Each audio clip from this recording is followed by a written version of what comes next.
Hey guys, it's Giorgio93, and today we're going to rank all Spider-Man movies from the best to the worst. Coming at number 1, Morbius. Wait, what'd you say to me, motherfucker? Huh? What was that? You're talking mad shit, bro? What the fuck is going on, man? What the fuck? Oh, let me get sorry about that, guys. This motherfucker was a variant. So I had to deal with him. So this motherfucker was trying to say that he thought Morbius was the best movie. That was just a variant. That wasn't me.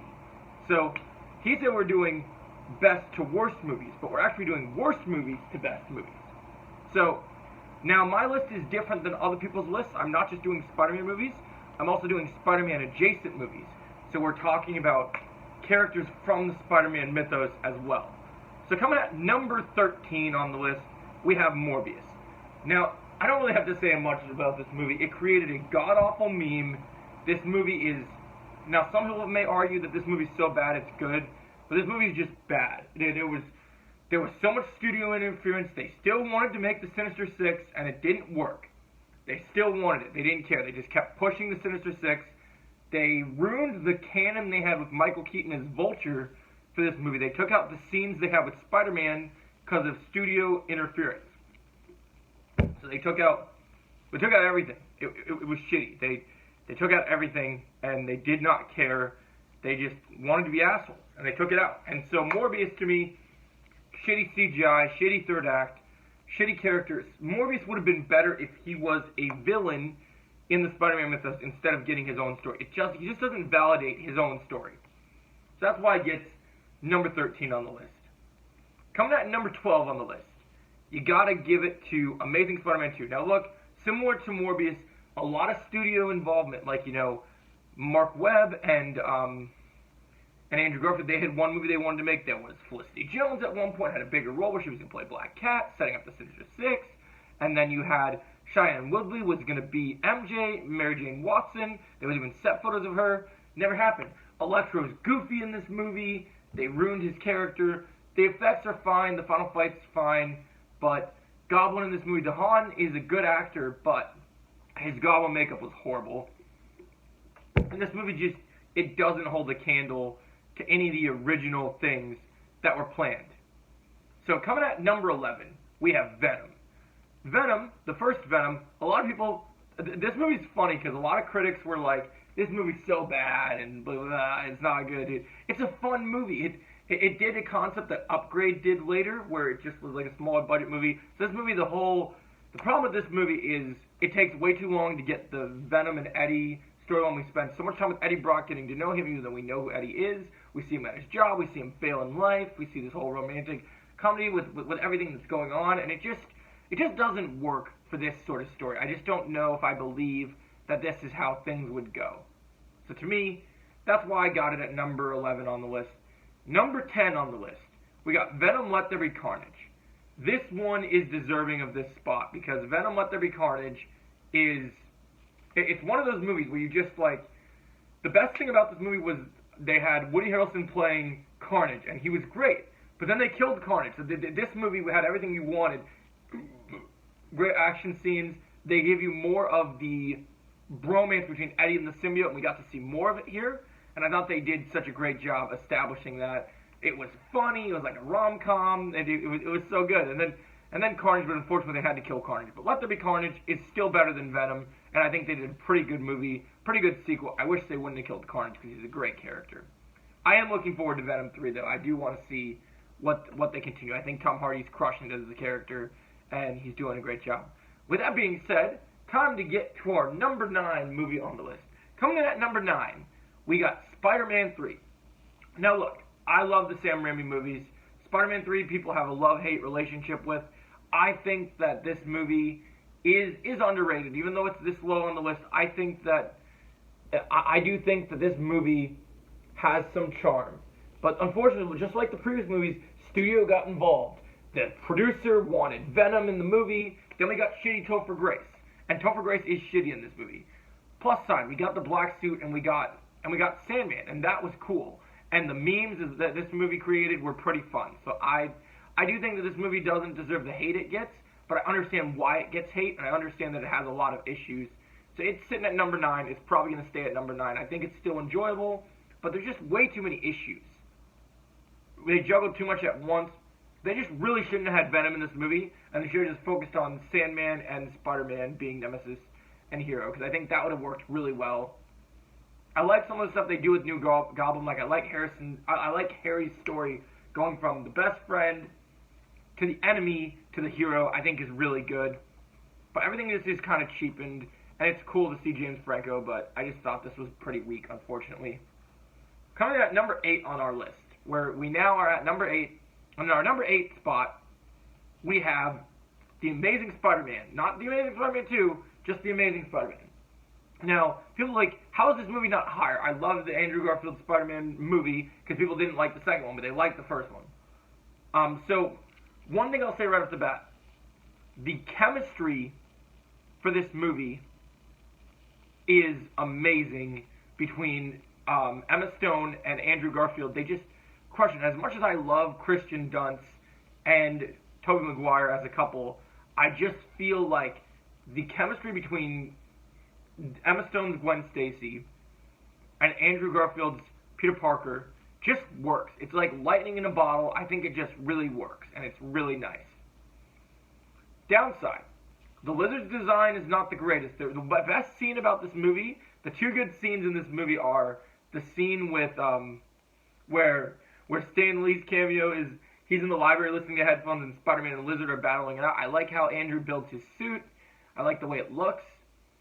I didn't like how they tried to make what happened to Peter's parents a conspiracy. Like, they're trying to change the origins. They wanted it to be fresh, but I feel like they made this movie too soon after the Raimi trilogy, and then it just was like out at the wrong time. I just don't think it gets the love and respect it deserves, but I also don't think it's amazing, to quote its title. It's a good Spider-Man movie, but not a great one. I mean, you dress like a car thief, but you're telling me you're trying to steal the cars. If you don't want us to think that you're a car thief, don't dress like a car thief. Like, that was one of the, like, I love the Spidey bits. But Andrew Garfield, unfortunately, as Peter Parker, I love Andrew Garfield. I get Andrew Garfield as a cool guy, but they make him look too cool to be Peter Parker, so it's so obvious when it comes to sports and stuff that he is Spider-Man. And to me, that really bothered me as a Spider-Man fan, because you got to have the Peter Parker and the Spider-Man. I just didn't think they carried that. But thankfully, in No Way Home, they brought that full circle in a much better way. So that's why this movie is at number 8 on the list, and I think it's a deserving spot. Number 7 on the list is our first MCU movie on this list, Spider-Man Far From Home. Now, Spider-Man Far From Home is the sequel to Spider-Man Homecoming. Now, this movie, when I first watched it, I loved it. I thought it was amazing. I thought it was cool seeing Spidey go to Europe and everything. But as I rewatched this movie, it just doesn't have as much as I was hoping for. They should have taken Spider-Man out of New York. It just didn't work. This class trip is stupid.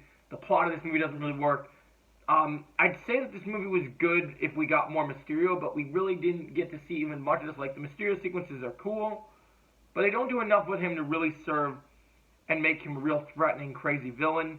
And unfortunately, because he dies in this movie and we never get to see him return, it just kind of wastes it. And there's weird shit in this movie. Like, there's the scene where an adult woman is telling Peter to take off her clothes, and then there's a scene where Nick Fury's telling MJ to take off her clothes, and it's very controversial things happening, and you look at it like, why? Why is this happening? It just doesn't work. And so that's why we're putting it at number 7 on the list. Coming in at number 6, you gotta have not No Way Home. You gotta have Homecoming. Now, some people have kind of been torn on Spider-Man Homecoming. I think this is a charming movie. They needed to do something fresh. We had just had Andrew Garfield and Tobey Maguire. They needed to make a younger Spider-Man, but add some charm and wit, and they brought Tony Stark in there to kind of add that wit, and it was fun, and you got to see, this is what Spider-Man looks like in the Avengers world, and I thought this was really nice. You get to see him doing great things in New York City, and they just show the purpose of how Spider-Man is and how he works as a character, and I thought this was brilliant. I thought they absolutely nailed this. I thought it was out of the park. Brilliant. Just absolutely brilliant, and a beautiful movie, if you do ask me, and I do think that they crushed it. It really was something special and unique, and I really loved it. I hope you guys enjoyed it as much as I did. It really is a fun movie. The twist with Michael Keaton's Vulture just being a working class guy and then being the Vulture, not just a typical sinister villain. And then you have the thing where he's the one girl's dad. I think it was Liz. He's Liz's dad, and he was the villain, and that was great. And the conversation between him and Peter worked quite well. I think this is a good Spider-Man movie. Not great, but still good, and a nice new start to a new trilogy. Coming at number 5, we got Spider-Man No Way Home. Spider-Man No Way Home is the multiverse movie that people have been looking forward to because we heard rumors we're going to get Andrew and Toby, and we're getting Spider-Man villains, and it was great. The only downside with this movie, and I still think it's solid to have it at number 5, but the only reason why this movie's in the number 5 spot is because the plot of this movie isn't what it should be. As a Spider-Man story, it's nothing you hadn't seen before. They got some Doctor Strange antics mixed in, but there's weird things like Peter doesn't ask for permission on how to approach the college people before he wants everyone's minds erased and forgetting about Spider-Man without even considering the consequences. And then the spell gets interrupted, and the villains come pouring in. And while the villains are great, we do get to see some great stuff with them. They wait too long in the story to give us Toby and Andrew, and then we only get a little bit of them. And it just, I don't know, as a multiverse movie, I was a little disappointed in this. I hope that Flash is treated better, and we get a ton of Michael Keaton and a ton more multiverse antics. I just thought that there's some great emotion. The story about the story about Aunt May's death in here is very emotional. Willem Dafoe emerges as one of the greatest MCU villains here, and I think their fight scene was great between Tom Holland, seeing the 3 Spider-Mans there. This is a nostalgic experience movie. It's an experience. It's not a great plot, great story, but it does have some fun moments, and I do think it deserves the number 5 spot. Alright, coming at number 4, Spider-Man Into the Spider-Verse. Spider-Man Into the Spider-Verse was the first animated movie made by Sony Pictures Animation back in 2018, and this movie is quite good. We're introducing our new Spider-Man. We have Miles. You have Jake Johnson voicing a bummy Peter Parker, a relatable Peter Parker who's just trying to get his life back together, and he's mentoring Miles. We had a newer version into the multiverse with a new Doc Ock played by Catherine Hahn, and that was great. Great connection. The connection between Miles and Gwen are the heart of these movies, and I think they really brought that forward. I think introducing Miles' family into everything, I think seeing Miles Morales and not just seeing Peter Parker after many years. This movie did things for the community that I think is wonderful. It had great characters like Aaron Davis as the Prowler, finally got to appear in animation, had a great score, theme, awesome. They did some interesting things with the Kingpin. I didn't really care much for what they did with the Kingpin, but I thought it was still pretty good. And it's a pretty good first movie for an animated setup of movies, and we're getting a trilogy. So I think this was pretty good, a step in the right direction. Spider-Man Into the Spider-Verse was pretty good, and it had some great variants. Nicolas Cage is Spider-Man Noir, I think is great. I think he's excellent. I think they really did a great job here. Alright, coming in at number 3 on the list. Number 3 on the list is Spider-Man 2 in the Sam Raimi trilogy. Now, Spider-Man 2 is a beloved classic film that people might say it's the best Spider-Man movie, or it's even the second best Spider-Man movie. This movie has a lot going for it. The relationship. This movie, I like how they handle MJ and Peter going, finally finding out about, Mary Jane finds out that Peter is Spider-Man in a very good way in the story. Alfred Molina's Doc Ock is a great villain, and he adds something just great. This is a great sequel. We have so many great things in it. Great soundtrack. And I love how they handled Peter losing his powers. I thought that was really well done. I think it's interesting. It's a good Spider-Man story.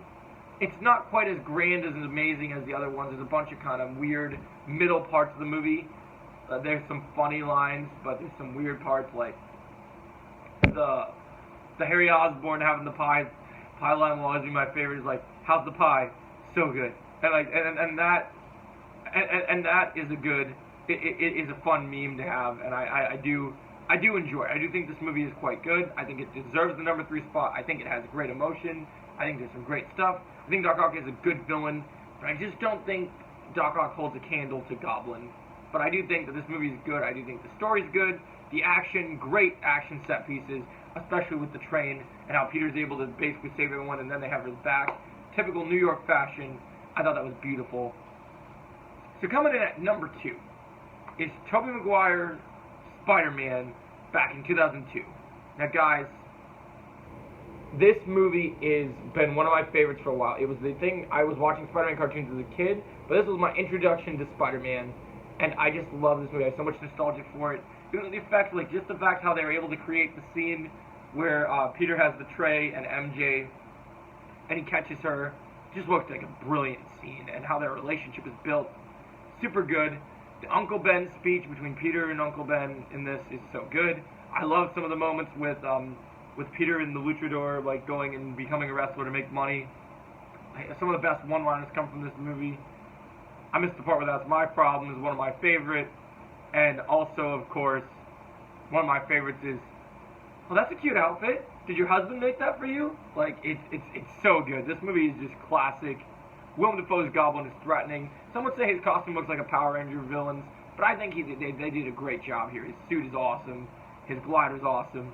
The fights between him and Spider-Man are great. Spider-Man's doing all sorts of Taekwondo kicks, and one of the reasons why we love Spider-Man is doing all these cool moves, and I think this movie is no different. I think they crushed it out of the park.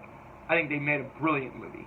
So that's why it gets the number 2 spot. Alright guys, make sure, before we get to our number 1 mention on the list, make sure you do drop a like, share, and subscribe, and let me know your list in the comments below.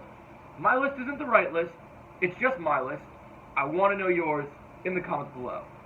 And let me know who is your favorite Spider-Man in the comments. It can be anyone from the comics, any Spider-Man in like the movies, like Andrew Garfield, Tobey Maguire, or Tom Holland, or do you prefer some of the animated Spider-Mans? I'm curious to hear your thoughts. Of course, I'll always love Tobey, but I really am liking some of the newer people. I'm really liking Miles. I'm really liking all the other Spider people. I think they're great. So let's head into our final movie. So, if you guys haven't noticed yet, of course, Across the Spider-Verse is missing from this list, but this is why. So I just finished watching Across the Spider-Verse for my second viewing.